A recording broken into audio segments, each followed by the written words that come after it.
Railway कर्मचारियों की union ने मान्यता के लिए चुनावी मैदान में मतदान की प्रक्रिया शुरू। 6 दिसंबर तक चलेगी प्रक्रिया। 6 साल की जगह 11 साल के बाद रेलवे कर्मचारियों की यूनियन ने मान्यता के लिए आज से चुनावी मैदान में उतर आई हैं।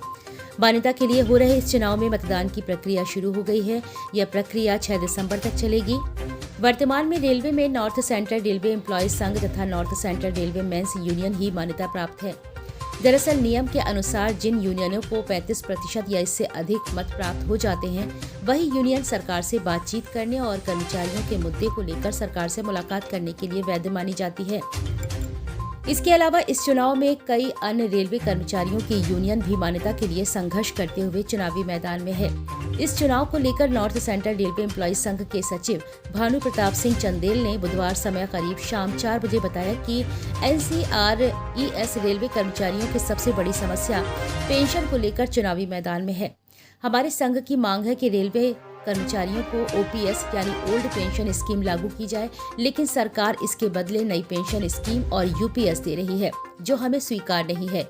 OPS की मांग को लेकर संघ हमेशा आंदोलनरत रहा है और यदि सरकार ने हमारी मांग नहीं मानी तो रेलवे कर्मचारियों के हितों को लेकर हम ट्रेड यूनियन के नियम के अनुसार पत्राचार के बाद जरूरत पड़ने पर सड़क पर उतरेंगे।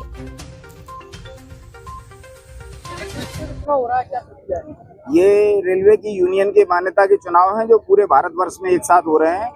2013 के बाद 19 में ड्यू थे और ये 19 से लेके बीच में कोरोना काल आने से इतने लंबा खिंच गए। अब ये संपन्न हो रहे हैं। लगभग 11 साल हो गए हैं, जबकि 6 वर्ष में होते हैं। और इसमें 5 यूनियन वर्तमान में मान्यता के चुनाव में खड़ी हुई हैं, जिनमें से 2 तो ऑलरेडी पहले से मान्यता प्राप्त थी।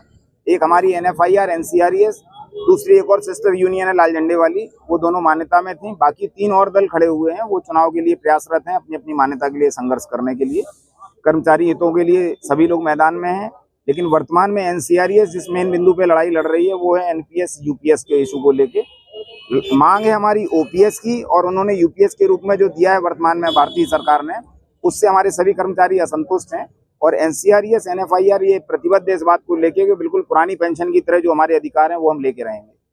तो अगर नहीं होती तो तब क्या करेंगे? नहीं होगी तो ट्रेड यूनियन की अपनी प्रक्रियाएं हैं। पहले पत्राचार होता है, नोटिस दिया जाता है, फिर धरने, प्रदर्शन, रैली, जुलूस, इन सब चीजों की स्थिति आती है और अंत में हड़ताल की स्थिति आती है। 12 तारीख को परिणाम आएंगे। अभी 4, 5, 6 में 3 दिन चुनाव हैं, जिसमें 4 और 5 में सभी विभागों के लोग वोटिंग करेंगे। 6 में बचे हुए रनिंग विभाग के लोग वोट करेंगे और इसका परिणाम 12 दिसंबर को आएगा।